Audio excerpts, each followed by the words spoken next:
O coração dos segredos preservados pela tradição da Bíblia etíope pulsa em uma zona onde céu e terra não estão separados, onde o espiritual não é simbólico, mas concreto, ativo e perigoso. Diferente do pensamento religioso ocidental moderno, que espiritualizou quase tudo, os textos etíopes tratam o invisível como algo real, técnico e operacional. É nesse contexto que se entrelaçam três dos maiores mistérios jamais aceitos plenamente pelas igrejas dominantes.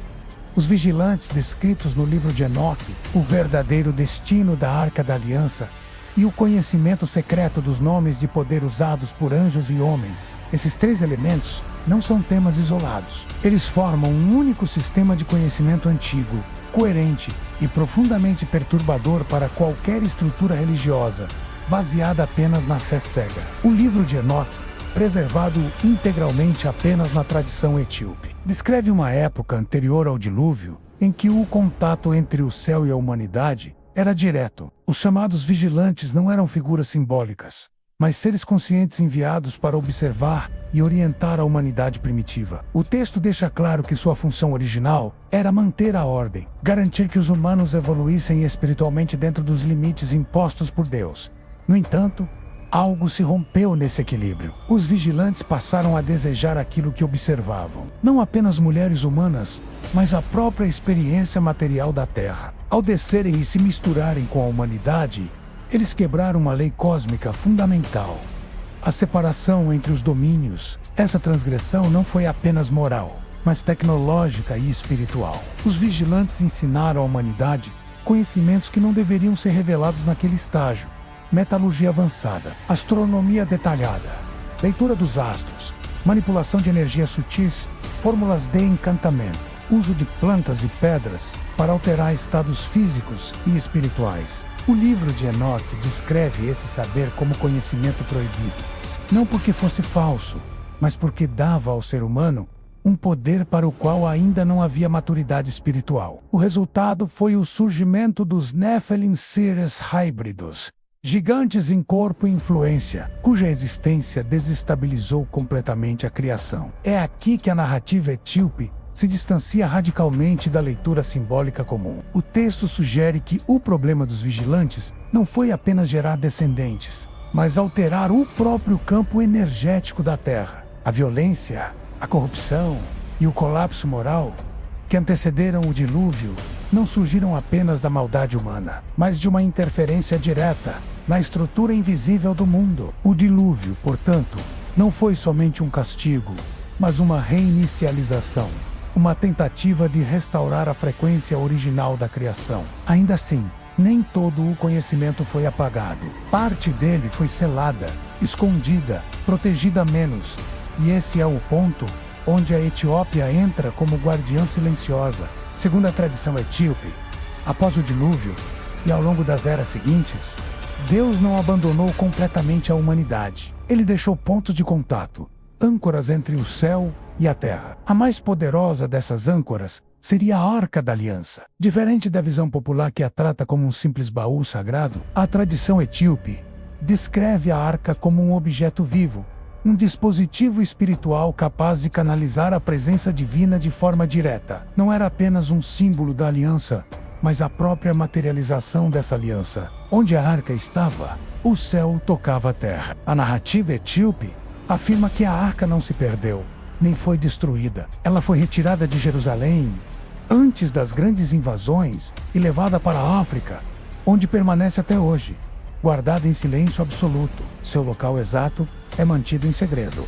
acessível apenas a um único guardião por vez. Alguém que dedica toda a vida à sua proteção e jamais pode abandoná-la. Segundo a tradição, a arca emite uma energia tão intensa que qualquer pessoa despreparada morreria ao se aproximar. Isso ecoa os relatos bíblicos antigos, nos quais indivíduos que tocaram a arca sem autorização foram imediatamente fulminados. Na lógica espiritual etíope, isso não é punição, mas incompatibilidade.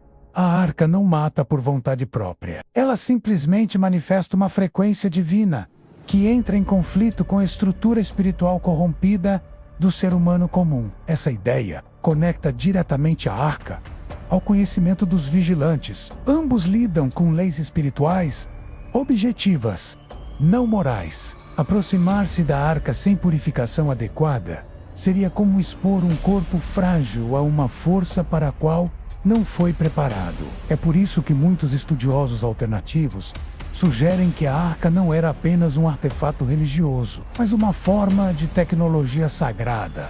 Algo que os vigilantes talvez compreendessem plenamente. Alguns textos sugerem que Moisés recebeu instruções extremamente detalhadas para sua construção, incluindo medidas precisas, materiais específicos e rituais exatos. Nada disso parece aleatório. Tudo aponta para um objeto que opera segundo leis espirituais tão rígidas quanto as leis físicas que regem o universo. Esse mesmo rigor aparece no conhecimento dos nomes secretos de poder preservados na tradição etíope. Diferente do cristianismo ocidental, que trata o nome de Deus como algo abstrato, os textos etíopes afirmam que os nomes divinos são chaves vibracionais. Cada nome não apenas identifica, mas ativa uma força específica. Conhecer um nome não significa apenas pronunciá-lo, mas compreender sua essência, sua frequência e sua função dentro da hierarquia cósmica. Anjos e demônios,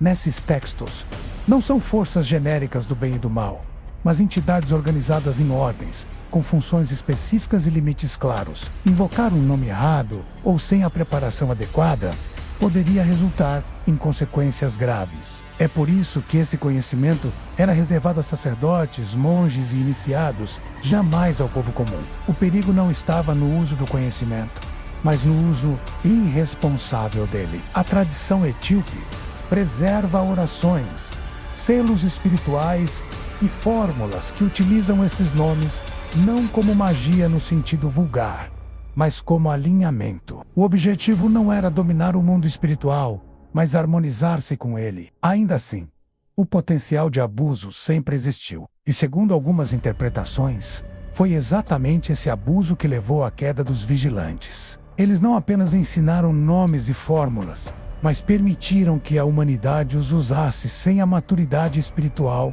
necessária. Ao unir esses três elementos, os vigilantes, a arca e os nomes de poder, surge uma visão coerente e inquietante da história espiritual da humanidade. A Etiópia, isolada por séculos das grandes disputas teológicas do Ocidente, torna-se um cofre vivo desse conhecimento. Enquanto concílios e impérios decidiam o que deveria ou não fazer parte da Bíblia, a tradição etíope simplesmente preservava, não julgava, não censurava, não reinterpretava, guardava. Essa preservação não foi acidental. Segundo a própria tradição, a Etiópia foi escolhida como guardiã porque permaneceu fora do eixo principal do poder mundial. Lande do Roma, Constantinopla e Jerusalém. Seus textos não precisaram se adaptar às conveniências políticas. Assim, ideias perigosas demais para um cristianismo institucionalizado sobreviveram intactas. Ideias como a de que anjos podem cair por escolha própria, que o conhecimento pode ser ao mesmo tempo divino e destrutivo, e que a presença de Deus pode ser tão perigosa quanto gloriosa. No fundo, o que esses textos sugerem é que o maior medo das autoridades religiosas nunca foi o mal, mas o conhecimento. Não o conhecimento vazio, mas aquele que transforma radicalmente a percepção da realidade. A Bíblia etíope não oferece conforto, ela oferece responsabilidade. Ela afirma que o ser humano já teve acesso ao céu, perdeu esse acesso por imaturidade e ainda vive sob as consequências dessa queda. Afirma também que parte desse acesso permanece selada, não por crueldade divina, mas por misericórdia. Talvez o maior segredo da Bíblia etíope não seja a localização da arca, nem a verdadeira identidade dos vigilantes, nem os nomes ocultos de poder. Talvez seja a mensagem silenciosa que atravessa todos esses textos.